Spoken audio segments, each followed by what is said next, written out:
2024년 6월 16일 주일 오전 예배 시편 23편입니다. 우리 구주 예수 그리스도의 사랑을 받는 성도 여러분, 시편 23편 1절은 특별히 기독교인이라면 암송하는 구절 중 하나입니다. 여호와는 나의 목자시니 내가, 이번 번역에는 내게로 되어 있네요. 내게 부족함이 없으리로다.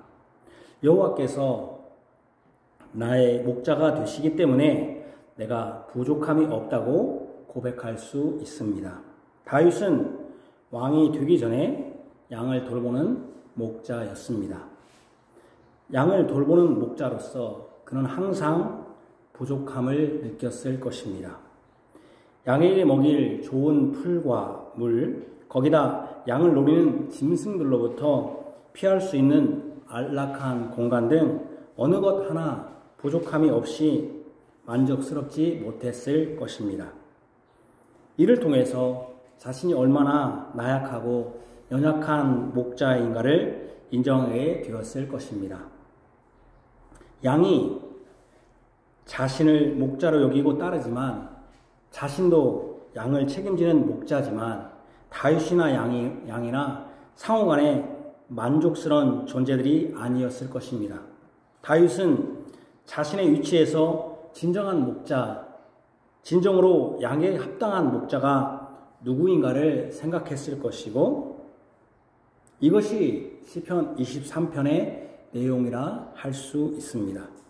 다윗이 목자임에도 불구하고 진정한 목자, 자신을 비롯한 모든 양무리를 이끌 가장 확실한 목자를 소개합니다. 저는 오늘 시편 23편 본문으로 다음과 같은 제목과 내용으로 말씀을 전하고자 합니다.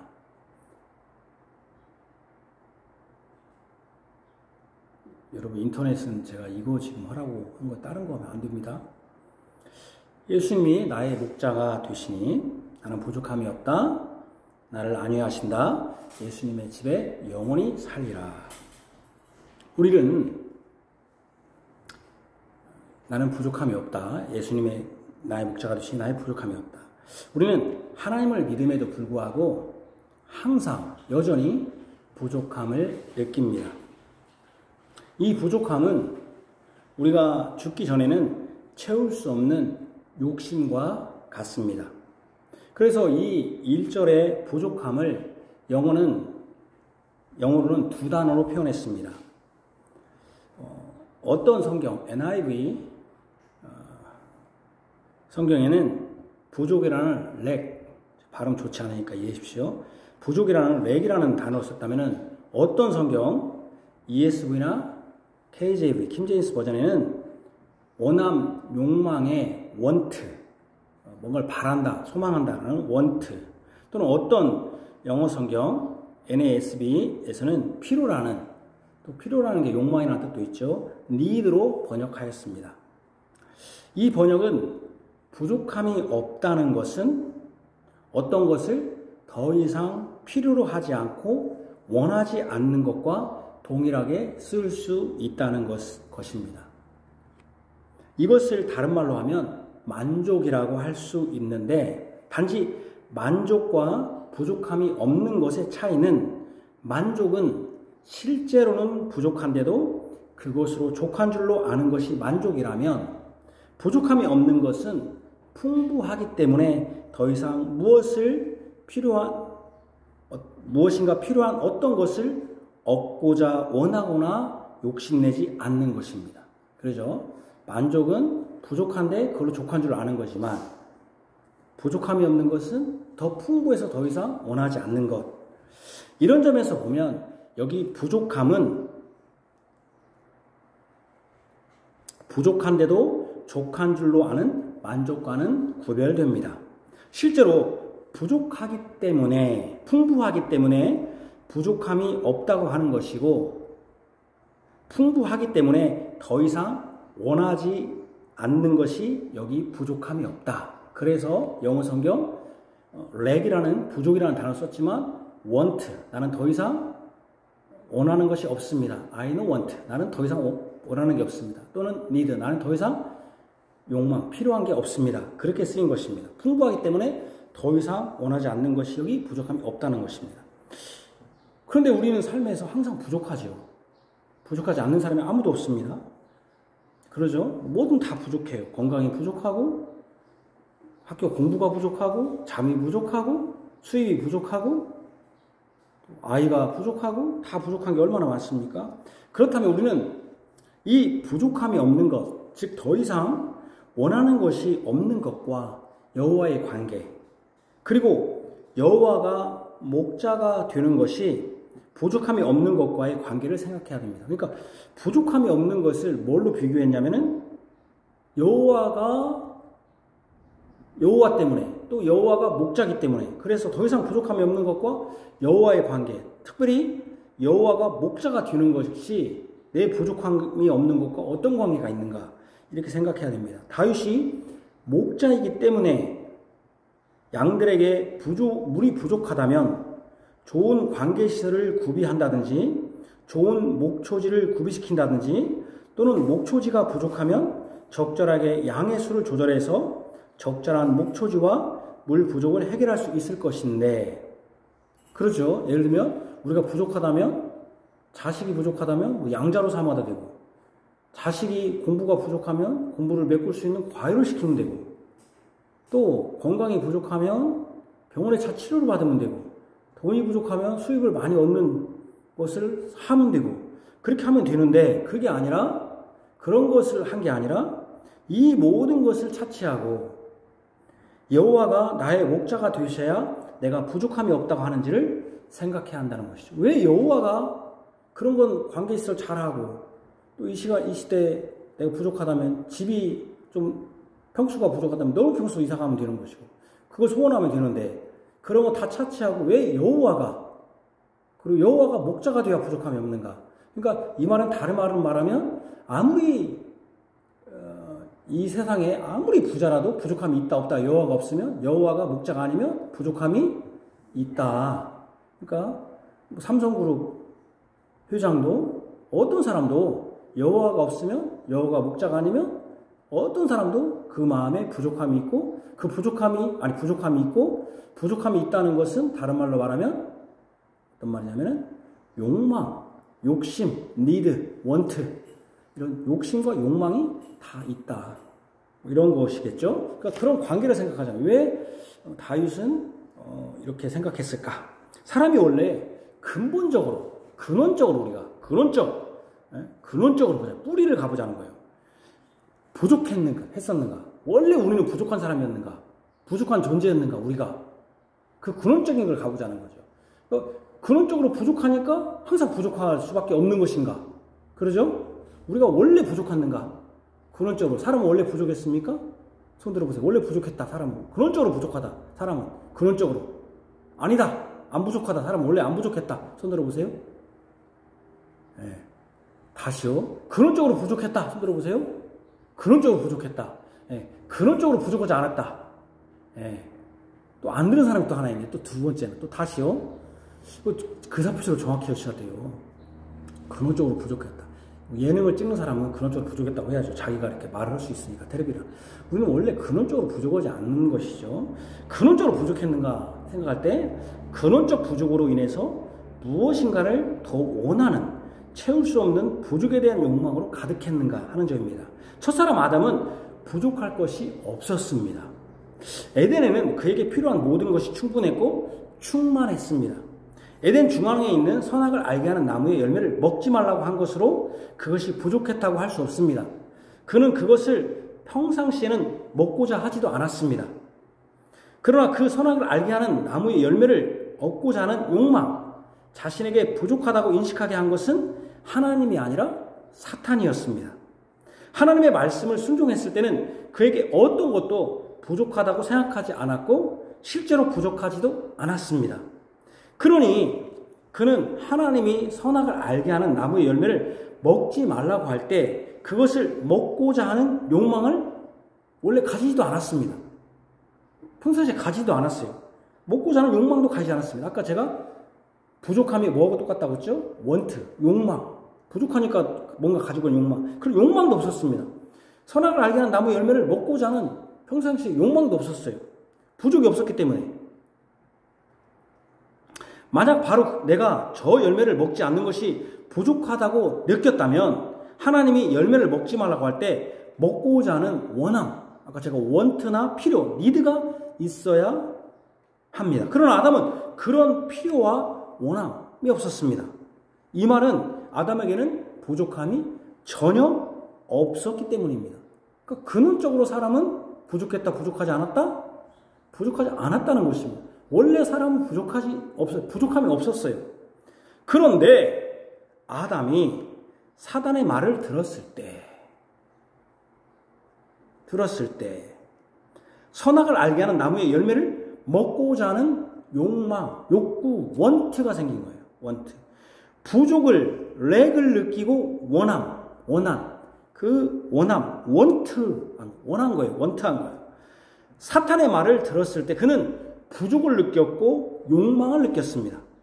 양은 자신의 목자의 말을 듣는데 아담의 목자인 하나님의 말씀을 듣지 않고 자신의 목자가 아닌 사단의 말을 들었을 때 부족해졌습니다. 아담이 양의 탈을 쓰는 이리의 말을 들었습니다. 우리가 동화에서도 엄마가 나가지 말라 했는데 절대 나가지 말아야 하는데 어떤 이리의 말을 듣잖아요. 거짓 목자의 말을 들었습니다. 거짓 목자의 말. 그때부터 부족이 시작되었습니다. 그때 원하는 욕구가 생겼어요. 그때부터. 왜 원하는 욕구가 생겼어요? 부족하니까. 부족이 없었을 때는 원하는 욕구가 없었어요. 선악을 알게 하는 나무의 열매를 먹지 말라고 할 때 먹고자 하는 욕망이 없었어요. 왜 없었어요? 부족을 알지 못했기 때문에. 근데 사단의 말을, 거짓 사자의 사단의 말을 들었을 때 부족을 느끼고 그때 욕구가 생겼어요. 어떤 부족? 네가 왕이 아니다. 왕이 되어야 된다는 단지 그 나무의 열매가 아니라 그 마음에 무슨 욕구가 생겼어요? 왕이라는 욕구가 생긴 거죠.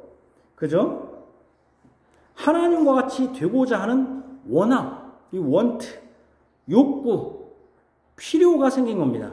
진정한 왕인 하나님의 말씀을 듣지 않고 거짓의 아비인 사탄의 말을 들어 속아서 자신이 왕이 되려 하니까 그는 하나님이 부족함이 없이 생활하게 한 에덴에서 쫓겨나게 되었습니다. 그러니까 에덴이 풍부한 곳이었는데 풍부한 왕궁에서 쫓겨났어요. 반역을 저질러서 이제 반역자의 삶으로 갖은 고난과 죽음의 삶을 살게 된 것이고 그때부터 부족이 생겼습니다. 그러니까 근원적으로 사람은 부족하지 않았습니다. 그렇죠? 근원적 부족이 없어요. 사람은.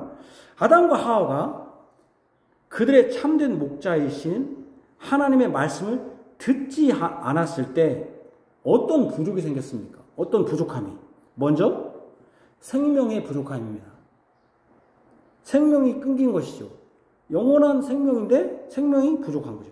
하나님이 자신의 목자였을 때 하나님의 말씀을 듣는 양이었을 때는 그에게 생명이 있었습니다. 하나님을 순종했다면 그에게 영생이 있었습니다. 그러나 거짓 목자인 사탄의 말을 들었을 때 그에게는 사망이 임했습니다. 생명이 부족한 것입니다. 그래서 사람들은 생명을 조금이라도 늘리기 위하여 얼마나 많은 돈과 시간과 열정을 다 쏟습니까? 그러나 결국 죄지은 인간, 즉 사단의 말을 들은 죄지은 사람은 생명에서 죽음으로 끝나게 되었습니다. 생명의 부족이야말로 가장 큰 부족입니다. 부족이 나타나죠. 경제적 부족은 어떻습니까? 아담과 하와는 에덴에 대해 모든 것이 풍부하여 취할 수 있었습니다. 그는 그 안에서 하나님이 주신 것으로 충분했고 부족하지 않았습니다. 그러나 거짓 목자인 사단의 말을 들었을 때 그는 땀을 흘려야 먹을 것을 얻을 수 있었습니다. 그 먹을 것을 얻는 땅도 엉겅퀴와 잡초로 채워져 부족했습니다. 이 부족함을 채우기 위하여 어떤 일이 벌어졌습니까? 사람이 경쟁해야 했으며 급기야 경쟁자를 죽이는 일까지 벌어졌습니다. 그렇죠? 가인이 아벨을 죽였지 않습니까? 자신의 욕심을 채우기 위해서 사람을 죽이는 일까지 벌어졌습니다. 그러니까 지금 얼마나 학생들이 또 모든 사회에서 경쟁. 왜 경쟁합니까? 자원이 한정돼 있어요. 여러분들이 직급, 여러분들이 과장, 국장, 또 여러 좋은 직급 한정돼 있어요. 그럼 그 직급을 따기 위해서 얼마나 많은 경쟁과 그 경쟁에서 살아남기 위해서 다른 사람을 짓밟고, 그것을 언제부터 합니까? 우리가 태어날 때부터, 애기 태어날 때부터. 첫째는 근데 둘째 태어나면 첫째가 막 내 걸 뺏는다고 싸우고. 제가 참 옛날에 박성식 그때 지금 목사님인데 전사님 그때 그 집사님 왔을 때 제가 엄청 한 번 혼낸 적이 있어요. 애기가 노는데 안 놀게 막 자기 뺏길까봐. 참 지금도 기억해요. 내가 좀 너무했죠. 어린애들은 그러는 걸 그냥 그러는 것인데 성인들도 다 그렇게 막 자기 거 뺏기면 막 그러잖아요. 자신의 그러니까 경쟁을 벌이고 또 경쟁에 살아남지 못하면 도태되고 또 극기하는 어떤 경우는 극단적인 선택까지 하는, 자살까지 하는 이런 일까지 지금 벌어지는 겁니다. 왜냐하면 에덴에서 쫓겨나니까 경제적 부족이 생긴 거죠. 그러죠. 그 다음에 또 정신적, 정서적으로 그들은 부족했습니다. 부족해졌습니다. 정신적, 정서적으로. 하나님의 음성을 듣고 이제 두려움을 느꼈습니다. 두려움을 느꼈습니다. 서로 벗은 몸을 보고 부끄럽다고 느꼈습니다. 나와 다른 대상에 대해서 지금까지 존경과 사랑이 아니라 불평과 핑계와 원망의 대상이 되었습니다. 그래서 누가 죄졌냐 하니까 당신이 준 하와는 뱀이 하면서 상대편으로 자기 책임을 상대편으로 미는, 그래서 모든 것을 원망, 불평, 핑계. 어떻게 보면 우리 한국 사회가 지금 정치인들이 모든 걸 상대편에 미루듯이 지금 모든 사람들이 자기 핑계야 안 되는 거예요. 제가 우리 예수 믿는 사람들 보면서 가장 제가 참 이상하다라고 느끼는 게 뭐냐면은, 기도할 때는 하나님 저는 죄인입니다. 저는 잘못했습니다. 용서해 주십시오. 저는 죄인입니다. 그렇게 기도를 해요. 최소한 진짜 진정한 기독교인이라면 자기가 나는 잘났습니다. 나는 똑똑합니다. 나 같은 놈 예수 믿어서 하나님은 얼마나 좋은지 몰라요. 나 같은 사람 믿었으니까 하나님 편한 거예요. 이렇게 말할 사람은 없어요. 물론 그렇게 허라네요. 요즘은 자기가 자기 열심으로 하나님을 감동시키래요. 그 말은 그 말이잖아요. 하나님 나 만났은 게 하나님 편한 거야. 나 만났은 게 하나님 지금 감사한 줄 아세요? 이런 식이거든요. 그러나 제대로 된 기독교인이라면 그렇게 하는 사람은 없을 거예요. 나는 정말 하나님 죄송하고, 나 같은 사람이 무슨 구원을 받을 수 있고, 나 같은 죄인이 어떻게 주님 앞에 나와서 참 예배할 수 있단 말입니까? 내 죄를 안다면, 사람이 안다면 나를 다 비난할 겁니다. 주님밖에 모르니 얼마나 감사합니까? 이렇게 하면서 정작 사람들 앞에서 미안합니다. 죄송합니다. 제가 좀 잘못했네요. 미안합니다. 죄송합니다는 말을 제가 교회 안에서 거의 들어보지를 못해요. 특히 우리 목사님들도 죄송합니다. 미안합니다. 라고 내가 들어본 것이 정말 드물어요. 저는 그거 잘하는 편입니다. 제가 잘해서 한다는 게 아니라, 왜 그렇게 미안합니다. 죄송합니다. 부인한테도 내가 미안하네. 내가 잘못했네. 저는 너무 많이 해서 우리 아내가 맨날 입으로만 한다고 그렇게 좀 핀잔을 듣습니다만은, 어쨌든 이렇게 서로 간에 뭡니까? 불평과 핑계와 원망의 대상이 돼요. 내 잘못입니다 라고 한 게 아니라 상대편에게 정서적으로. 그러니까 뭡니까? 사랑이 결여됐어요. 사랑이 결여됐어요. 그래서 요즘 애들이 막 사랑이 얼마나 결여됐냐면은 모든 거를 막 자기 중심으로 해서 막 데이트 폭력, 내 관점으로만 나만 사랑해야 된다. 내 관점으로만. 그 데이트 폭력이 사실은 사랑의 결여에서 나온 거 아니에요. 극단적으로. 그 사람이 나의 방식으로만 나를 사랑해라. 내 방식대로만. 사랑의 결여. 이런 궁핍이 생긴 것입니다. 정서적으로도 불안하잖아요. 두렵잖아요. 불안감이. 그래서 예수님이 항상 하는 말이 너 두려워하지 마라. 평안하라. 그랬잖아요. 그 궁핍이 생긴 거예요. 죄에 대해서는 충만해지는데, 죄에 대해서는 막 충만해져요. 그런데 사랑과 감사와 하나님과의 교제와 예배는 결여된 것입니다. 또 뭐가 결여됐습니까? 하나님의 말씀을 듣는 것이 결여됐어요. 제가 여기서 빼놨지만 하나님 말씀을 잘 듣지 않아요. 다른 이것은 막 하는데 하나님 말씀을 듣고 하나님 말씀을 깨닫고 하나님 말씀으로 살아야겠다는 것이 없어요. 다른 것은 막 채우고 다른 것은 막 여러 가지 것은 막 정보를 채우지만 하나님의 말씀을 채우고 성경의 말씀으로 채우는 지식은 없어요. 결여되어 있어요. 실로 가장 큰 결여와 부족은 하나님과의 사랑의 교제. 왜냐하면 하나님과 쫓겨났으니까 단절이 되어버렸잖아요. 하나님과 이제 더 이상 하나님과 바로 갈 수 없잖아요. 하나님을. 사랑의 연합이 끊어져 버린 것이죠. 이제 하나님과는 사람은 원수가 되었고 하나님의 자녀가 아니라 진노의 대상이 되었습니다.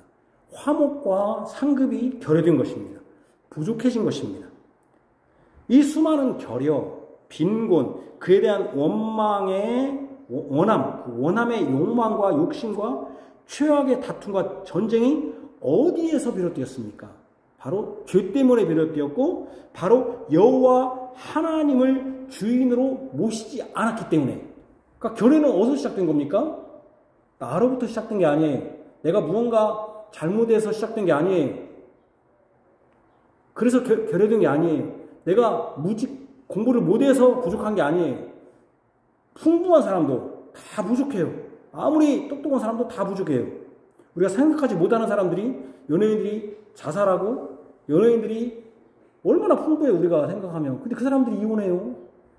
그들이 그렇게, 저는 이번 주에 연애 잡기를 보면 안 되는데, 어떤 연예인이 프로포즈를 6억짜리 2억짜리 뭐를 같이 거의 8억 10억을 가지고 프로포즈를 했다. 또 어떤 연예인은 생일 축하해 생일 파티에 자기 생일 파티에 반지를 수십 개 여기 반지 저기 반지 다 끼고 있다. 그 사진 올리고 자랑하면서 그걸 텔레비를 방영하는.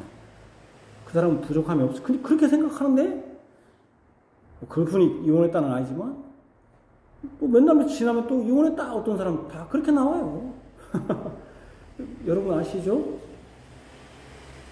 대기업, 성경으로 시작했던 그 대기업, 그 이용 이번에 판정 이제 대법원에서 나중에 판정했지만 1조 거의 4천억이라는 어마어마한 위자료를, 그 사람들이 뭐가 부족해서 다른 여자를 만나고 그렇습니까? 그러니까 이렇게 왜 우리 같은 사람만 부족한 게 아니라 모든 사람이 부족하다는 거예요. 왜 부족하냐? 바로 죄 때문이고, 그 죄는 뭐냐? 여호와 하나님을 주인으로 모시지 않았기 때문에, 여호와 하나님을 떠났기 때문에 시작된 거예요. 근원적인 부족의 원인은 뭐냐? 여호와 하나님으로부터의 떠남. 여호와 하나님을 주인으로 모시지 않고 누구를 주인으로 모셨습니까? 사탄으로. 여호와를 따르는 양이 되지 않았기 때문에, 우리가 그의 양이라고 했는데 내가 여호와를 따르지 않았기 때문에. 요한복음 10장은 참된 목자를 증거합니다. 요한복음 10장 11절. 나는 선한 목자라. 선한 목자는 양들을 위하여 목숨을 버린다고 증언합니다. 진실로 예수님은 바로 그 나는 예수님입니다. 선한 목자입니다. 그러니까 여호와는 나의 목자일 때 그 여호와는 예수님입니다. 그러면 예수님이 선한 목자이면 그를 따르는 양은 어떠해야 됩니까? 1절에서 5절입니다. 내가 진실로 진실로 너에게 이르노니, 이르노니가 잘못됐네요. 문을 통하여 양의 우리에 들어가지 아니하고 다른 데로 넘어가는 자는 절도며 강도여, 문으로 들어가는 이는 양의 목자라. 문지기는 그를 위하여 문을 열고 양은 그의 음성을 듣나니 그가 자기 양의 이름을 각각 불러 인도하여 내느니라.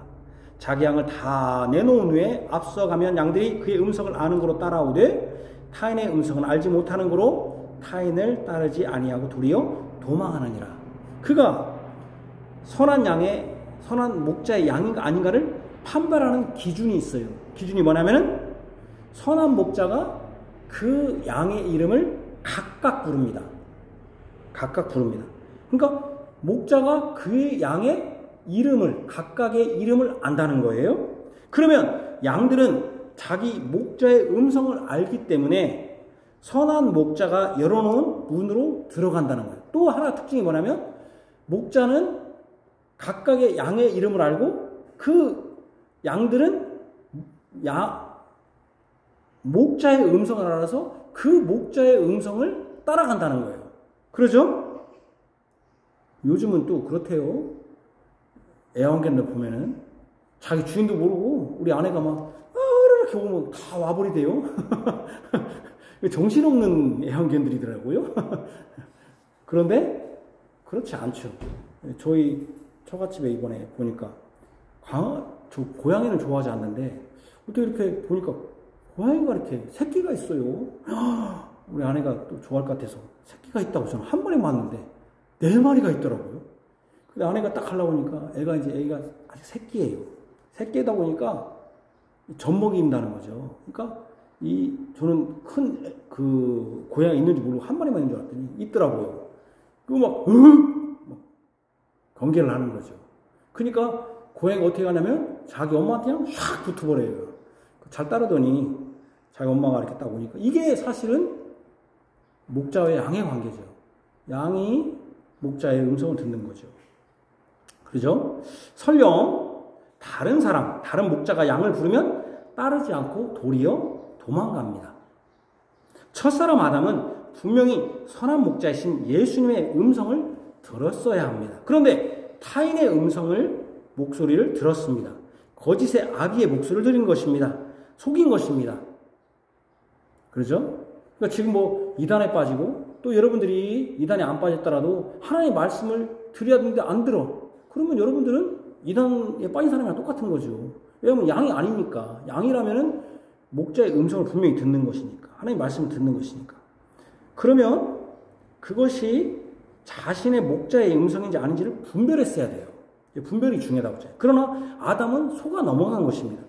이 속아 넘어가 다른 사람에게 갔을 때 그들은 부족하게 되었고 생명에서 사망으로 들어간 것입니다. 그러니까 부족의 가장 심각한 것이 사망인 거죠. 이제 부족하지 않을 것은 확실해졌죠. 바로 바른 목자, 자신의 목자를 주인으로 삼고 그의 음성을 듣고 그를 따라가는 것입니다.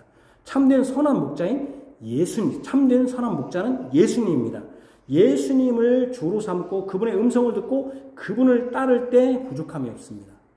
이것이 타락 전 에덴과 같은 모습입니다.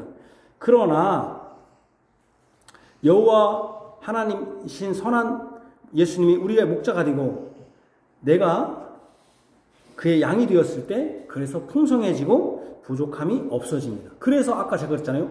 부족함과 선한 목자가 여호와가 선한 목자가 왜 관계가 있습니까? 바로 부족함이 없으려면은 근원적 부족은 어디에서 생겼습니까? 여호와를 떠나 하나님을 떠났으니까 예수님을 떠났고 그 선한 목자이신 예수님을 떠났기 때문에 바로 부족함이 없는 조건절이 충족하려면은 여호와가 나의 목자가 되어야 된다. 이렇게 하는 것이죠. 이것을 표현하는 시편 23편과 요한복음 10장의 내용은 유사합니다. 한번 볼까요? 시편 23편 2절에 3절. 그가 나를 푸른 풀밭에 누이시며 쉴만한 물가로 인도하시는도다. 내 영혼을 소생시키시고 자기 이름을 위하여 의의 길로 인도하시는다. 요한복음 10장 9절 10절은 내가 문이니 누구든지 나로 말미암아 들어가면 구원을 받고 또는 들어가며 나오며 꼴을 얻으리라. 꼴을 얻는다는 게 푸른 풀밭에 누이시며 쉴만한 물가로 인도하시는도다. 도둑이 오는 것은 도둑질하고 죽이고 멸망시키는 것뿐이요 내가 온 것은 양으로 생명을 얻게 하고 여기 보세요. 내 영혼을 소생시키시고 생명을 얻게 하고 더 풍성히 자기 이름을 위하여 의의 길로 인도하시는다. 풍성히 얻게 하려는 것이다. 보십시오. 시편 23편의 푸른 풀밭과 쉴만한 물가는 물리적인 풀밭과 물가가 아니라 영적인 의미였습니다. 바로 다윗이 목자로 삼기를 원한 바로 그 선한 목자이신 예수님의 말미암아 그가 부르는 말씀을 듣고 반응하는 그 말은 양은 구원을 받을 뿐 아니라 거룩하게 됩니다. 그것이 바로 푸른 풀밭에 있어서 생명의 영양분을 먹고 물가에 쉼으로써 거룩하고 안락하게 사는 삶의 원형과 성취가 바로 예수님으로 말미암아 구원을 얻게 되고 구원에 들어가고 나가며 꼴을 얻게 되는 것이죠. 이렇게 된다는 거예요. 그것이 성취되는 거예요. 구원. 그러니까 소생시킨다는 게 뭡니까? 구원 얻는 것이죠. 바로 내 영혼을 소생시키는 것은 바로 양으로 생명을 얻게 하고 풍성히 얻게 하는 것으로 이루어집니다. 이것은 바로 선한 목자이신 예수님이 양들을 위하여 자기 목숨을 버리는 것으로 가능한 것입니다. 사탄으로 거짓으로 와서 하나님과 같은 영원한 왕이 돼 영원히 살 것처럼 속였지만 사람에게 사망을 가져왔. 그들의 사단은 거짓으로 와서 하나님과 같은 영원한 왕이 되고 그래서 될 것처럼 속였지만은 그들에게는 사실은 그들은 사망을 가져왔지만 참된 목자이신 우리 주 예수 그리스도는 자신이 친히 죽으심으로 생명을 얻게 하고 더욱 풍성하게 얻게 해 주신 것입니다. 이것이 참으로 참된 목자이신 예수님이 그의 양인 우리에게 주시는 부족함이 없다는 의미입니다. 우리는 예수님 안에 있을 때, 예수님의 문 안에 있을 때, 예수님의 말씀을만 듣고 반응할 때 구원을 얻고 생명을 풍성하게 얻습니다. 우리가 부족함이 없게 되는 것은 선한 목자이신 예수님 안에 있을 때입니다. 우리가 부족함이 없게 되는 것은 선한 목자이신 예수님의 음성을 듣고 반응하는 것입니다. 그때 예수님이 생명을 얻게 하는 것입니다. 예수 안에 생명이 있고 구원이 있고 풍성함이 있습니다. 두 번째는 나를 안위하신다. 죄를 지어 하나님을 떠난 인간은 항상 불안합니다. 불안해요. 언제 나를 누가 줄지 몰라요. 아담이 죄를 지은 후 하나님에 대한 첫 반응은 두려움이었어요. 두려워 숨은 것입니다. 그들은 지금까지 벌거벗은 것이 하나님 앞에서 두려운 것이 되어 피했습니다. 죄를 지은 인간은 하나님의 음성이 두려웠습니다. 첫 살인자 가인은 자신을 만나는 사람들이 자신을 죽일 것을 두려워했습니다. 죄를 지어 참된 주인, 선한 목자이신 예수님을 떠난 사람들은 이렇게 불안과 두려움과 죽음의 공포에 살아갑니다. 두려워요. 이것을 사망의 음침한 골짜기로 표현할 수 있습니다. 왜 그들이 두려워하고 불안해하는가 할 때 사망의 그림자가 항상 그들에게 드리워져 있기 때문에 그렇습니다. 사망의 두려움과 그 그늘에서 벗어날 수 없는 인간들에게 참된 위로와 안식은 없습니다. 양들을 노리는 수많은 적들이 도처에 퍼져 있습니다. 악한 마귀 원수는 우리를 속여서 넘어뜨리고 믿음에서 떠나게 하려고 이곳저곳에 속임수에 덫을 놓아두었습니다. 양들이 이리와 늑대 등의 맹수들, 위로는 독수리와 여러 까마귀들이 그들을 접치기 위해 시시탐탐 기회를 엿봅니다. 여전히 지금도 아담 때와 같이 믿는 자들을 속여 넘어지게 하려 합니다. 하나님과 떨어지게 하려 합니다. 우는 사자처럼 삼킬 자를 찾고 있습니다. 이 원수들은 우리보다 강합니다. 강한 자를 이기기 위해서는 그 강한 자보다 더 강한 자가 있어야 됩니다. 바로 그분이 우리의 목자여야 됩니다. 그분이 바로 예수 그리스도입니다. 선한 목자이신 예수님은 그 악한 무리인 사탄보다도 강합니다. 왜 강합니까? 왜 강합니까? 예수님이 사탄보다?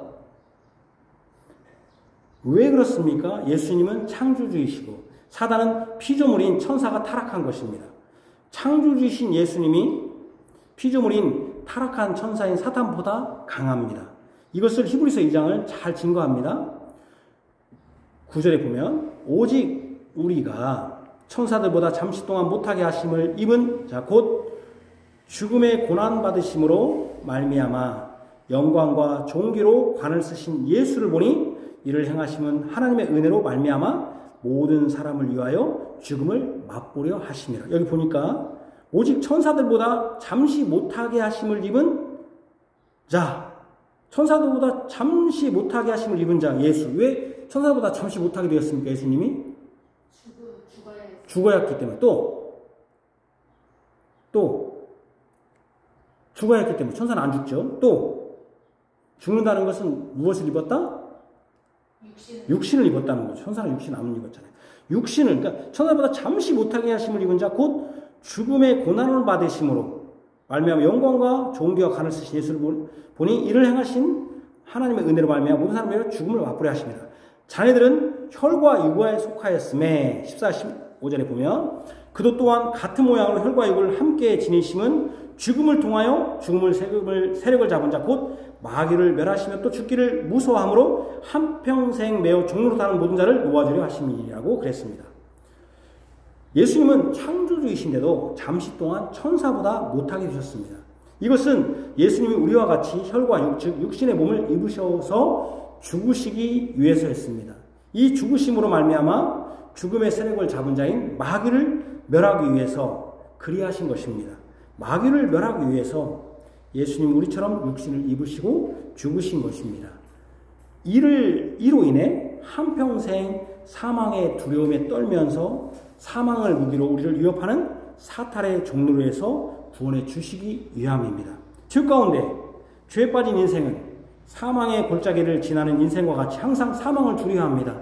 여러 질병이나 사고 등은 모두 사망으로 귀속되는 상해요 해입니다. 그러니 항상 우리는 죽음의 직면에 있습니다. 이 사망이 어느 곳에서 어느 때에 어떤 식으로 우리를 공격할지 알지 못합니다. 그것을 가지고 위협하고 장난치는 것이 바로 사탄입니다. 사탄은 첫사람 아담에게 죽음을 가져왔듯이 첫사람 아담에게 속한 사람을 결국 죽음으로 끝마치려 합니다. 그러나 이제는 목자가 바뀌었습니다. 그러니까 여러분들이 믿지 않는 사람은 죽으면 끝나는 게 아니죠.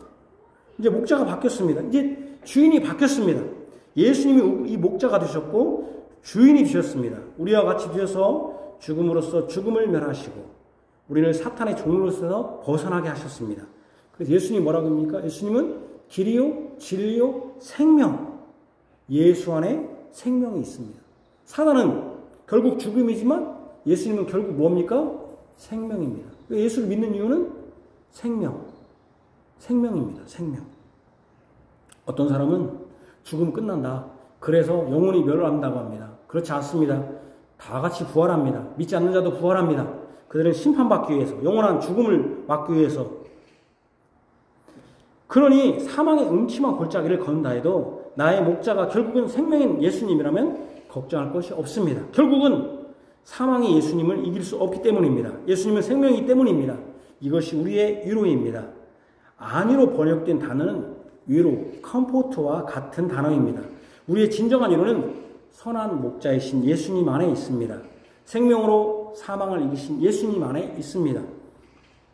사망을 이기시고 생명을 주신 예수님에게 있습니다. 이것이 주님의 능력입니다. 이것은 육신을 입으시고 사망을 이기신 예수님밖에 누구도 할 수 없는 예수님의 능력입니다. 그래서 여기 시편 23편에는 주의 지팡이가 막대기가 나를 안위하신다는 의미입니다. 바로 죽음으로 생명을 이겼다. 이게 지팡이와 막대기입니다. 주님의 능력으로 그의 양을 돌보시고 생명으로 지키신다는 것입니다. 이것이 또한 주께서 내 원수의 목전에서 내게 상을 차려주시고 기름을 내 머리에 부으셨으니 내 잔이 넘치는 이유이기도 합니다. 예수님이 원수들 앞에서 원수들이 다 이겼다. 십자가에서 다 이겼다. 라고 생각하는 그 눈앞에, 그 목전, 그 눈앞에서 승리의 상을 어떻게 했습니까? 죽음 앞에 원수들이 다 이겼다 하고 죽였습니다. 그때 사실은 뭐 했습니까? 상을 차려준 거. 어떤 상을 차려주는 우리에게? 죽음에서 예수님이 생명으로 했기 때문에 그 의미입니다, 이게. 내 원수의 목전에 내 상을 차려줬다는 의미가 예수님이 원수들 앞에서 십자가에 못 박히심으로 승리의 상, 부활하심으로 승리의 상을 그의 양에게 차려주시고 기름을 부으심으로 사명과 직분을 주십니다. 기름과 상은 연관됩니다. 바로 기름은 직분을 맡기는 것이고 그것이 예수님께 받는 상이기도 합니다. 그것을 원수들의 눈앞에서 어떻게 이루어집니까? 예수님이 죽으시고 원수들 앞에서 죽으시지만 그것 때문에 원수들 앞에서 상을 베풀어 주시는, 죽으시고 살아나십니다. 제가 그걸 안 써놨네요. 결국 원수들이 다 승리한 듯이 보이는 그때 예수님이 살아나심으로 성령을 교회에 보내심으로 교회의 성도를 불러 그리스도인, 제가 기름 부었다고 했잖아요. 그리스도인, 기독교인이잖아요. 삼아 주셨습니다. 바로 기름 부음 받은 사람들로 삼아 주셔서 우리를 왕과 제사장과 선자로 일하게 하시고 그 열매인 잔의 소득이 가득하게 하신 것입니다. 이것이 선한 목자이신 예수님이 주시는 위로이며 능력입니다. 사망의 그림자가 가득한 곳에 선한 목자이신 예수님의 능력이 더욱 가득하며 그의 상급과 일하심이 가득하고 잔이 넘칩니다. 이것이 우리의 위로입니다. 마지막으로 예수님이 나의 목자가 되고 내가 그의 양이 되어 부족함이 없이 그로 말미암아 구원을 얻고 생명을 풍성히 얻는 것은 그냥 잠깐 이루어지는 게 아닙니다. 여기 뭐라고 했습니까? 평생에, 한평생 계속될 일입니다. 그러니까 목자가 되고 그의 양이 되어 부족함이 없이 살아가고 내가 구원을 얻고 또 생명을 풍성히 얻는 것은 잠시 잠깐 이루어질 것이 아니라 평생, 양이 죽을 때까지 그 목자가 한 목자가 되는 것이죠. 평생 계속될 겁니다. 한정된 어떤 기간에만 예수님이 나의 목자가 되고 나는 그의 양이 되는 것이 아닙니다. 사망의 음침한 골짜기는 한평생 이어집니다. 사단의 공격과 유혹은 한평생 이어집니다. 그러니 우리가 가장 확실하게 안전을 보장받을 길은 바로 집에, 예수님의 집에, 여호와의 집, 예수님의 집에 영원히 사는 것입니다. 그래서 내가 여호와의 집에 영원히 살리로다. 여호와의 집에 영원히 살면 영원히 공격해도 영원히 방어받는 것입니다. 예수님의 집에 영원히 살 때 그는 평생 예수님의 선하심과 인자하심을 받습니다. 여기 뭐라고 내 평생의 선하심과 인자하심이 결국 우리의 소망은 선한 목자이신 예수님과 평생 사는 겁니다. 그것을 우리는 지금 성취하고 있죠. 어떻게 해요? 교회에서 또 지금 맛보고 있죠. 어떻게? 네? 또 성령님이 우리의 마음에 계셔서 지금 내주하고 계시잖아요. 그죠? 성령께서. 그래서 우리는 뭐라고 합니까? 성령의 집이다. 집전자잖아요. 성령의 전이라는 뜻이 집이잖아요. 집. 그러죠? 결국 우리의 소망은 우리의 원함은 아까 부족이 아니라 원함이 그 부족이 아니라 예수님의 집에 영원히 사는 것이죠. 예수님의 집에 영원히 살 때 평생 예수님의 선하심과 인자하심을 받습니다. 결국 우리의 소망은 선한 목자이신 예수님과 평생 사는 것입니다. 이 평생은 영원을 향합니다. 여기 보잖아요. 내 평생 했는데 어떻게 갑니까? 6절에 영원히 산다. 평생 영원으로 향합니다. 왜냐하면 예수님이 영원하시기 때문에 예수님이 영원하시기 때문에 예수님이 계신 집도 영원할 것입니다. 우리는 예수님의 집에 살 때 영원한 생명을 가집니다. 예수님의 집에 살 때 영원히 선하심과 인자하심, 헤세드, 은총, 은혜를 누립니다. 예수님의 집에 사는 것은 영원히 예수님과 함께 하는 것입니다. 진실로 우리는 예수님과 함께하는 자가 되었습니다. 예수님을 믿음으로 우리가 주님의 몸된 교회의 성도가 되었습니다. 예수님을 말미암아 우리가 하나님의 자녀, 양자 되었습니다. 예수님이 신랑 되시고 우리는 예수님의 신부가 되었습니다. 예수님의 은혜로 된 것입니다. 보세요. 성도가 되었습니다. 자녀가 되었습니다. 신부가 되었습니다. 그러면 뭡니까? 파괴할 수 없는 은혜입니다. 선하시고 인자하십니다. 우리 같은 사람을. 그러니까 신부는 남편과 그 집에 살 것이고 자녀는 아버지와 그 집에 살 것이고 그의 몸된 교회가 예수님의 신부니까 영원히 살 것입니다. 그죠? 예수님의 사랑을 얻은 것입니다. 우리의 업적이나 사랑이 우선이 아니라 예수님의 사랑과 은혜로 그의 집에 영원히 살 수 있는 자격을 얻었습니다. 얼마나 감사하고 놀라운 것입니까? 그래서 주님의 집에 우리는 한평생을 넘어 영원토록 그 은혜로 된 것, 바로 선하심과 인자하심, 헤세드, 인자가 은혜랑 똑같은 단어입니다. 누릴 것입니다. 그러면 우리는 어떠해야 됩니까? 예수님이 우리의 선한 목자, 즉 자신의 목숨까지도 양을 위해서 버리시는 선한 목자라면 우리는 그 목자를 위해서 무엇을 해야 합니까? 예수님은 나를 위해 죽어서 나를 살려주셨으니 그것을 다 잊어버리고 나는 나의 삶을 살겠다 한다면 그런 다 넣고 예수님의 양이 아닙니다. 여러분, 양은 목자가 그렇게 하면 양은 뭘 제공합니까? 뭐 합니까? 순종만 하면 돼요? 또 뭐 해야 됩니까? 음성을 듣죠. 또 뭐 합니까? 양이? 고기도 주고, 자기 고기도 주고, 뭣도 줍니까? 젖도 주고, 우유도 줘야죠. 근데 털도 주고, 그렇죠. 아무것도 안 줘, 나는. 맨날 나는 보호만 하는데. 그런 인간들이 많아, 교회 안에. 양은 분명히 목자의 음성을 듣고 반응합니다. 양의 가장 특징이, 물론 고기도 주고, 뭐 다 주지만, 가장 핵심이 뭡니까? 여기 목자와 양에서? 음성을 듣는다는 거예요. 음성을 듣는다는 거예요. 첫째는 하나님의 말씀을 듣기를 원해야 돼요. 그 자리에 있기를 원해야 돼요. 말씀을 항상 듣고 예배 시간만 아니라 우리의 삶 가운데서 하나님 말씀 듣기를 원해야 돼요. 그 다음에 듣기만 잘하는 게 아니에요. 설교를 잘 듣는 사람만 듣기만 하는 사람이 아니에요. 잘 들어야죠. 근데 이 설교가 맞네 틀리네 하면서 분별만 잘하는 사람은 양이 아니에요. 물론 양이 분별해야죠. 당연히 이게 목자의 소리인가 내 양이 아닌가 본능적으로 해야죠. 근데 더 중요한 게 뭡니까? 이것이 왜 듣습니까? 이게 밥을 먹으라는 소리인지 너 밖에 나가라는 소리인지 알아야 돼요. 들어야 하잖아요. 그죠? 듣고 그 목자의 음성에 따르는 사람입니다. 목자의 음성을 먼저 잘 듣습니다. 뿐만 아니라 들은 대로 행합니다. 그것이 목자를 따르는 거예요. 시대는 어떤 때 보면 이 시대는 과거에 비해서 말씀이 참 풍성한 시대예요. 유튜브 보면은요, 내가 미국에 있는 영어가 되면 또는 영어가 안 되면 서울에 있는 훌륭한 목사님들 몇천 명, 몇만 명, 그 훌륭하다는 기준은 아닙니다. 그래 여러분들이 그렇게 생각하는 사람들이 있단 말이에요. 그냥 유튜브 보면은 또는 그 교회 홈페이지 가면 다 들을 수 있어요. 자기들이 그냥 골라 잡을 수 있는 거예요.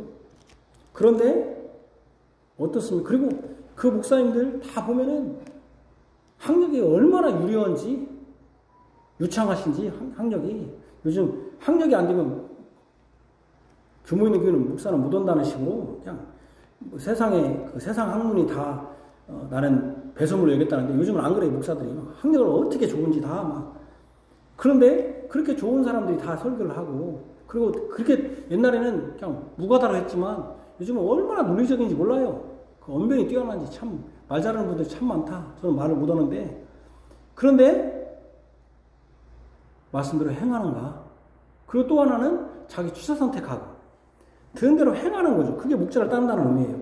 나아가 자신의 위로, 나의 위로, 컴포트, 위로라는 뜻이 함께 뭡니까? 컴패션이랑 똑같은 고통을 나눈다. 위로는 예수 안에 있으면 항상 깨닫고 어렵고 힘든 상황에서도 자포자기하거나 낙담하지 않습니다. 오직 주님의 능력을 의지합니다. 제가 주님의 능력을 의지한다는 의미는 내가 막 잘 된다는 의미가 아니에요. 내가 능력 주신 자 안에서 모든 걸 할 수 있다는 것은 내가 가난하면 하나님이 나에게 능력 주신 게 가난한 거예요. 그럼 내가 가난한 것에서 주님의 능력으로 살아가는 거예요. 내가 부자라면 부자 안에서 내 능력인 거예요. 그럼 살아가는 거예요. 그러니까 주님의 능력을 어떤 경우에도 의지하는 거예요. 힘들 때일수록 사단이 그때 유혹하죠. 유혹에 기울이지 않고 주님의 능력을 의지하고 그 능력이신 예수님 자체만 위로를 삼습니다. 그의 인생의 소원은 예수님의 집에서 예수님과 같이 사는 것입니다. 그의 선하심과 인자하심을 바라는 삶입니다. 이 땅에 살지만 예수님의 다시 오심을 바라고 예수님의 선하심과 인자하심에 의지해 주님의 집 자녀로 신부로 성도로 생활합니다. 짧은 이 땅에서 삶에서 영원한 여호와의 집에서 삶을 맛보고 누리길 원합니다. 우리는 그의 양으로 합당한 삶을 그의 집에서 드러내기를 원하고 그의 말씀을 모든 삶의 터전에서 듣고 실천하기를 원합니다. 그래서 예수님이 다시 오실 때 영원토록 여호와의 집에서 살 것을 미리 맛보고 즐거워합니다. 아멘. 기도하겠습니다. 하나님 아버지, 선한 목자이신 주님을 떠날 때 사람은 항상 부족하고 원하고 필요를 느낍니다. 그러나 선한 목자이신 주님이 우리의 목자가 되시고 또 양이 되셨을 우리가 그의 양이 될 때 우리는 부족함이 없이 생명으로 풍성히 구원을 얻습니다. 또한 사망의 음침한 이 사망으로 드리워진 이 두렵고 불안한 이 현실 속에서 또 사단의 공격 속에서 우리의 참된 안위는 주님의 능력, 주님의 지팡이와 막대기로 우리를 안위하신다는 이 능력이 있음을 다시 한번 가르쳐 주심을 감사합니다.